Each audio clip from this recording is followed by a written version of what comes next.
with Ganymede. And Ganymede was the beautiful youth who Zeus swooped down and kidnapped and because he was so gorgeous, and he was the only human who Zeus turned into a god. And he's the eternal nectar bearer of Zeus. And you can imagine what nectar bearer means. This is the dawning of the age of Aquarius. Hello, people. All right. So we can imagine that what we're doing in our own selves, this ethical challenge of coming into ourselves, of developing, of what could seem so selfish and narcissistic, which it is, but done in a way where it helps us become more human. More visionary, more able to see the possibilities of what could happen in a bejeweling way. Go ahead. Well, I just want to say this very respectfully, because from self-disclosure, I was lucky enough to come out into loving women as part of my experience of humanity through the gay liberation in the 70s.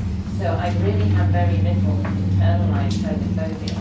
And I just wanted to comment, I think what you've been talking about is really exciting and powerful, but it's a bit like you have to work your way to it through the homophobia, through some kind of shame and apologizing for this man's unusual vision. And I remember I came to a presentation here about transgender men and women, and Aidan Kennedy said, it's time to celebrate being trans. And so I'm kind of reflecting that back to you. Hey guys, come on, just celebrate how eccentric he is. He's got this brilliant mind. Well, that's a really important point. What's your name again? Mary. Mary, it's a really important point. But what we're trying to do is say, we can't have this bejeweling vision of divine possibility without understanding a Jungian point of view that the second we try to imagine this great power, we're going to get yanked down into the hell of our unconscious, violent, unresolved stuff. And if we can't manage that challenge, then we're just going to be like all these old religions that say it's all about God, and pray, and whip yourself until you're a good person. We can't. That's the old way. The new way is Jungian. It's psychoanalytic. It's about. I'm sorry. You're wrong about your understanding of God and Christianity. I want you to know. Oh, I'm sorry if I offended you. Okay. You do. Okay. But you're wrong. Oh, okay. All right. It's my perspective. It's still wrong. Okay. It's the old way of where the unconscious is split from the conscious mind. I'm just saying that's the old way. That's the old age, where the conscious and the unconscious are split. And the new possibility is where we're trying to integrate the conscious mind with the unconscious mind. And excuse me if I've offended you about religion, but the old religions symbolically are all about God's up here and devils down here, and we got to keep them separate. Jung says there's a possibility of integrating that, and that's what this is all about. We want to try to imagine that by going after this divine presence in our eros, that's located in our eros, the intelligent will, that we're going to have to deal with our shit. So the shit comes out, if I start talking about it, you get mad, and you go ahead. I was going to say, Lisa and I know each other. Uh-huh. It's not so much that, I don't know whether Lisa was offended, but I was thinking to myself, it's a lot more complicated than that. That the problem is, most of the religions that I know about are grossly misused in the service of the things you're talking about. Okay. But there's other parts of them that are not as well understood. My father was a Pentecostal minister, God help me. He grew out of it eventually before he died. But lucky part you.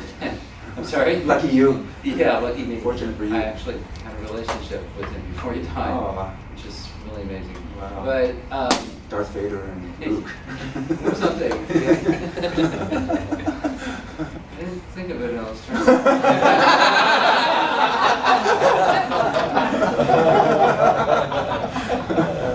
But I really do think, from my point of view, the Christianity that most of us think of today is not what it was about.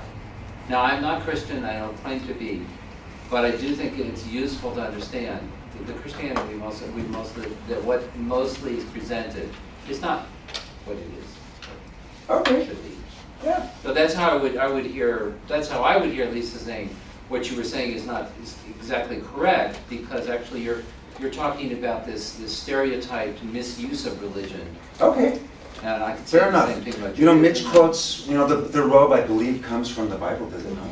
Yeah. Yeah, it comes from the Bible. I'm not- I mean, Mitch So quotes there's it from things the in Bible. Christianity that are admirable and should be used, as well as the fact that it's misused. Yeah, there are lots of wonderful, if we look at it as As a archetypal or psychological. psychological, or symbolic. There's all sorts of very important symbols. Oh yeah, I mean, Jungian psychology is built, it comes out of the Christian tradition and is a response to Christianity in that sense, around what Chris is invoking around. Let's move towards wholeness instead of perfection. That's just one way to say it. Mhm. There's so many different ways to talk about That's this. an important intervention, right? So, yeah, but it seems to me the most important thing about this is not any one statement or content, but what this all makes us actually experience or feel. Mhm. And in that sense, the reaction of who's wrong or right is, But not just what it makes us feel, but further than that assuming that below the level of what we're aware of what we feel, are feelings that we're not aware of.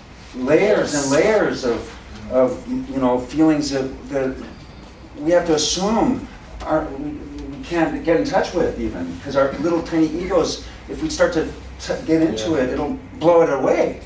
Maybe we need our little egos to get blown away so that they get reconstituted. And that would be the idea of alchemy. Jung's main idea is the transformation of the libido can't happen without this hero's journey, where the hero, suffers and it often gets destroyed in the process of attaining the Holy Grail. Isn't it also fair to say that, I don't know of any religion, I could be wrong here, that puts homosexuality as front and center of the engagement? I don't think, or gay being liberation. LGBT or LGBT, or gay liberation. I mean, one could say that John did kiss Jesus as... One could say that the origins, one could say going on there. One could say that Jesus was a homosexual who was initiated by I'll pray his to that. love of the dick, and he heard God's voice and he said, okay, Moses, I'm going to do better than Moses, and it's actually a shamanic homosexual trip that's been exploited by repressive possibilities. Well, we're supposed to talk about 12:15? Yeah. so Does totally. anyone want to get the last word in? All right, well, how about we could end a couple of minutes early, you could go get something to eat or hang out. I do want to tell you all about the Uranian Psychoanalytic Club meets the first Saturday of every month at Plummer Park. And we have flyers here for our December event, and you're all welcome to come, and you can get What time on more of this. 7 on Saturdays. So there's flyers here, I'll put them right here up front, you can take one if you're interested. Nice to meet you, glad to see you again. Thank you. Thank you.